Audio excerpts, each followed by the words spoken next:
మీకుండే ఎటువంటి గ్రహ బాధలైనా గృహ బాధలైనా శాశ్వత పరిష్కారం కోసం సంప్రదించండి శ్రీనివాస జ్యోతిషాలయ. సార్ నమస్కారం సార్. నమస్తే అండి. సార్ హీరో విజయ్ యాంటోనీ మంచి మంచి సినిమాలు తీస్తూ తెలుగులోకి రిలీజ్ చేస్తూ తెలుగు ఆడియన్స్ కూడా దగ్గర అయిపోయారు. రీసెంట్ టైంలో తన సినిమాలు ఇక్కడ కూడా మంచిగానే పర్ఫామ్ చేస్తాయి. ఇవాళ తన దగ్గర నుంచి మరో సినిమా కూడా వచ్చింది సార్, భద్రకాళి అని. సో మరి భద్రకాళి సినిమా ఎలా ఉంది, మీకు ఎలా అనిపించింది? మరొక హిట్ కొట్టాడా ఇక్కడ కూడా? సో మీరేం చెప్తారు ఈ సినిమాకి సంబంధించి రివ్యూ? అంటే హిట్ కొట్టాడా లేదా అనేది చెప్పడం కష్టం, కానీ సినిమా ఎంగేజింగ్ గా ఉంది. ఎంగేజింగ్ గా ఉండటంతో పాటు కొంచెం ఒక ఆలోచన రేకెత్తించే పద్ధతిలో నడిపాడు. అందులో విజయ్ యాంటోనీ కంటే కూడా పాత హీరో చంద్రశేఖర్ ఉన్నాడు దీనిలో. తన పెర్ఫార్మెన్స్ చాలా బాగుంది. అలాగే తన్ని బాగా వాడుకున్నాడు ఈ సినిమాలో. తన స్ట్రైచర్కి తగినటువంటి క్యారెక్టర్ ఇచ్చారు. అది నిజానికి కీలకమైన క్యారెక్టర్ అది. అలా అంటే మనం చాలా సినిమాలు చూసాం ఇదివరకు. కటకటాల రుద్రయ్య దగ్గర నుంచి చాలా సినిమాలు ఒక అనాథ పెరిగే క్రమంలో తను అనాథ కావడానికి కారణమైనటువంటి సమాజం మీద ఒక కోపం, చిరాకు ఉండటం, ఇవన్నీ చూసాం.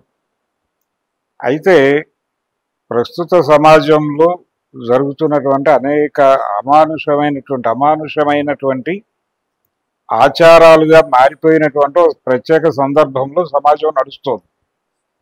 ఇది రాజకీయ వ్యాపారం జరుగుతున్నటువంటి సందర్భంలో ప్రపంచం ఉంది. ఇప్పుడు దీన్నే పట్టుకున్నాడు ఆయన. ఇప్పుడు రాజకీయ నాయకులు లేరు. ఒకప్పుడు రాజకీయ నాయకులను ఒక జాతి ఉండేది, ఒక తెగ ఉండేది. ఇప్పుడు కేవలం రాజకీయ వ్యాపారులు మాత్రమే ఉన్నారు. ఈ వ్యాపారులు కేవలం వ్యాపారం మాత్రమే చేస్తారు. వీళ్ళకి ఇతరేతర అంశాలతో సంబంధం లేదు. ఇది సెంట్రల్ ఐడియాగా తీసుకుని ఈ సినిమాని తీసాడు. ఈ భద్రకాళి సినిమాకి సెంట్రల్ ఐడియా రాజకీయ వ్యాపారం అనేది ప్రజల జీవితాలతో ఎలా ఆడుకుంటుంది, ప్రజల్ని ఎలా దోపిడీ చేస్తుంది, నిరంతరం పాలసీల పేరుతో, రకరకాల పాలసీల పేరుతో జనాలని ఎలా పీల్చి పిప్పి చేస్తారు, జనానికి ఏం పెడతారు, జనానికి పెడుతున్నామనే పేరుతో కూడా దోపిడీయే చేస్తారు, సంక్షేమ పథకాల పేరుతో కూడా జనాలని దోచుకోవడమే జరుగుతుంది, ఓట్లు కొనుగోలు చేస్తారు, మనిషి సరుకుగా మారిపోతాడు, ప్రతి మనిషి మీద కొంత ఇన్వెస్ట్మెంట్ ఉంటుంది, ఆ ఇన్వెస్ట్మెంట్ నేరుగా వాళ్ళే చేస్తారు, చేసిన తర్వాత వాళ్ళకు అనుకూలంగా పని చేయకపోతే క్షమించరు, ఉపేక్షించరు కూడా అనేది ఎస్టాబ్లిష్ చేస్తూ జరిగేటువంటి ఒక కథ ఇది. అయితే మన సమస్యలు మనమే పరిష్కరించుకోవాలి. ఎవడో వస్తాడని ఏదో చేస్తాడని ఎదురు చూడకూడదు. మనమే ఫైట్ చేయాలి, మనమే బయటపడాలి. మనని ఎవడో బయటపడేస్తాడు అనే భ్రమలకి గురి కాకూడదు అని నిరంతరం ఇతనికి బోధ చేసేటువంటి ఒక గురువు ఉంటాడు. ఆ గురువు నుంచి పొందిన ప్రేరణతో తన జీవితం ఇలా తయారవటానికి, ప్రపంచం ఇలా తయారవటానికి కారణమైనటువంటి ఒక వ్యక్తిని ఐడెంటిఫై చేసి అతను ఉన్నత శిఖరాలకు ఎదిగితే ఈ ఉన్న రాజకీయ వ్యవస్థలో ఇప్పటికే చాలా కాలుష్యంతో నిండిపోయింది. ఇది మరింత కాలుష్యం అయిపోతుంది కాబట్టి దాన్ని కనీసం అడ్డుకుందాం అని ఒక ప్రయత్నం చేసేటువంటి ఒక కుర్రాడి కథ ఇది. దాన్ని చాలా సబ్జెక్టివ్గానే చేశాడు, బాగా డీల్ చేశాడు.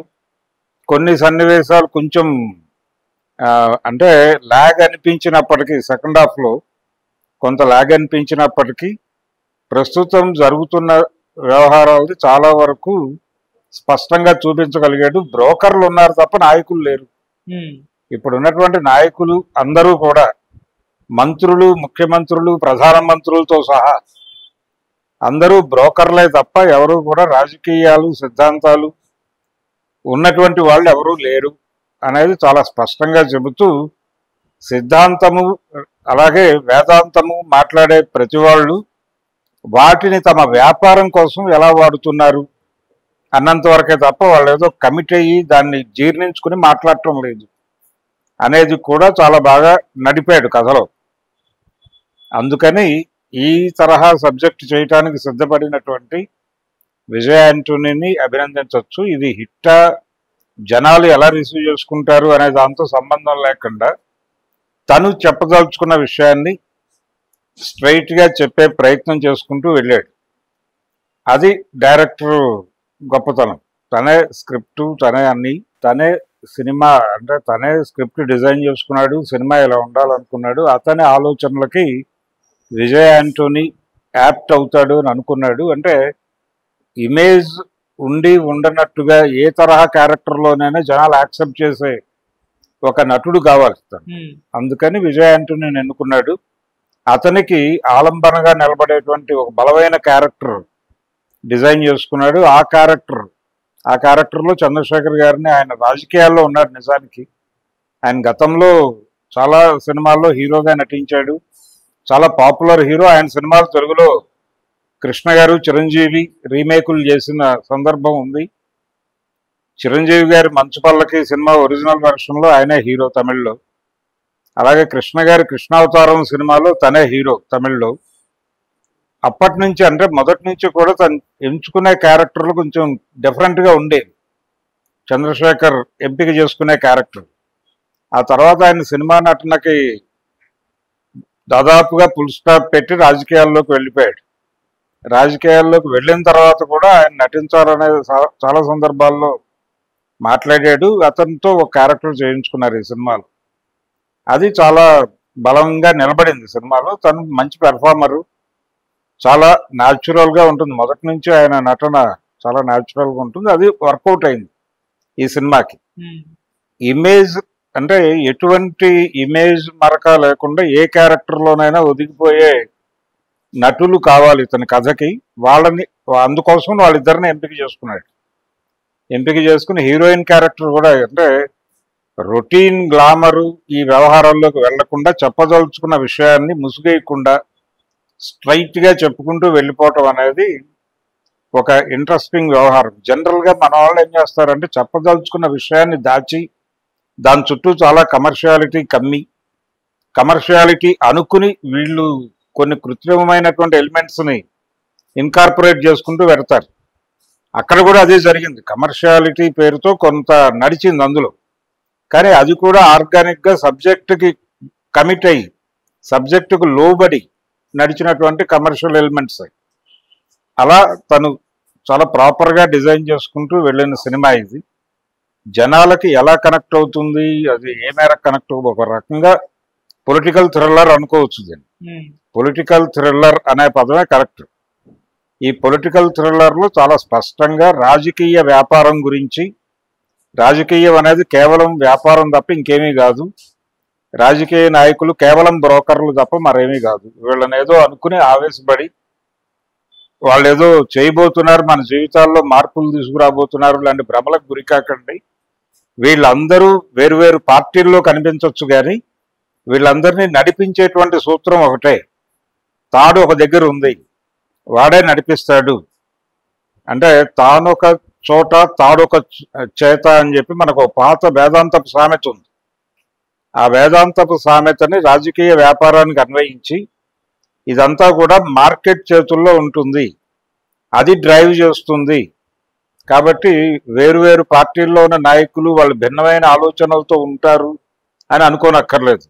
ఎవరైనా ఏ క్షణమైనా అమ్ముడుపోవచ్చు, అమ్ముడు పోతారు అనే కాన్షియస్నెస్తో ఉండండి. ఎవరేం చెప్పినా నమ్మకండి, వినండి, విన్న తర్వాత ఆలోచించుకోండి, ఆలోచించుకుని మీరేం చేయాలో అది చేయండి. అంతే తప్ప ఎవరో ఏదో చెప్పారని అటువైపు డ్రైవ్ అవ్వకండి అని కూడా చెప్తాడు. సినిమాలో డైలాగ్ ఉంది, నేను చెప్పినా వినకండి, నేను చెప్పింది కూడా ఆలోచించి మీరేం చేయాలో అది డిసైడ్ చేసుకోండి తప్ప నేను చెప్పింది నిజము అని మాత్రం భ్రమకి గురి కాకండి అని చాలా క్లియర్గా ఒక డైలాగ్ చెప్పిస్తాడు. అంత క్లారిటీ ఉన్నటువంటి ఒక పొలిటికల్ అంటే థ్రిల్లర్ జానర్లో వెళ్ళాడు తను చెప్పదలుచుకున్న విషయాన్ని చెప్పడానికి. ఒక బ్రోకరు వ్యవస్థను ఎలా కంట్రోల్లోకి తీసుకోగలడు, తీసుకోవడానికి ఉన్నటువంటి అవకాశం ఏమిటి అంటే, ఎప్పుడైతే ఆశయాలు ఆదర్శాలు చచ్చిపోతాయో రాజకీయాల్లో, రాజకీయం బిజినెస్గా మారిపోతుందో జస్ట్ ఫోన్ పట్టుకుని ఆపరేట్ చేయొచ్చు దేన్నైనా. సార్ ఇది పని, ఇంత ఇస్తానంటున్నారు, ఓకేనా అంటే అంతే డీల్, అంతకుమించి ఏమీ లేదు. ఇదిగో మీ అకౌంట్లోకి ఇంత ట్రాన్స్ఫర్ అవుతోంది, ఇంత ఎక్కడ ఇవ్వమంటారో చెప్పండి, వాట్సాప్లో లొకేషన్ షేర్ చేయండి, అక్కడికి వెళ్ళిపోతుంది. ఇంతే డీల్ అయిపోతుంది. ఏదైనా ఆదర్శము ఇవన్నీ పక్కకి వెళ్ళిపోతాయి. మనుషులతో మాట్లాడటం అనే కార్యక్రమం కూడా అక్కర్లేదు, డైలాగ్ అక్కర్లేదు, జస్ట్ ఇన్ఫర్మేషన్. ఆ ఇన్ఫర్మేషన్ మీద బిజినెస్ నడుస్తుంది. ఇంత సెన్సిటివ్గా మారిపోయిన ప్రపంచం గురించి తన పరిధిలో తనకి అర్థమైన మేరకు చెప్పుకుంటూ వెళ్ళాడు. అందుకు అప్రిషియేట్ చేయాలి అతన్ని. ఆ సబ్జెక్ట్ చేయడానికి అంగీకరించినందుకు వీళ్ళిద్దరిని అభినందించాలి. ఆయన ఎలాగూ రాజకీయాల్లో ఉన్నాడు కాబట్టి ఆయన కనెక్ట్ అయింది ఇది సబ్జెక్టు, అందుకని చేస్తానని చెప్పి చేసుంటాడు. ఒక కొత్త తరహా సినిమాలో అంటే ప్రయోజనం ఉంది, ఓ పర్పస్ఫుల్ మూవీ ఇది. ఆ పర్పస్ఫుల్ మూవీని వెళ్ళి ఎంగేజ్ అవ్వచ్చు, థియేటర్లో సరదాగా చూసేయచ్చు, ఏం కాదు. ఒక కొత్త విండో ఓపెన్ అవుతుంది. ఆ కొత్త విండో ఓపెన్ అయిన తర్వాత ప్రపంచం కొత్తగా కనిపించే అవకాశం ఉంది. ఆ మేరకు ఒక ప్రయోజనాత్మకమైన సినిమాగా అయితే దీన్ని చూడొచ్చు. భద్రకాళి. ఓకే, ఎంత రేటింగ్ ఇస్తారు సార్? నేను 2.5 ఇస్తానండి. Okay sir, thank you so much. Thank you.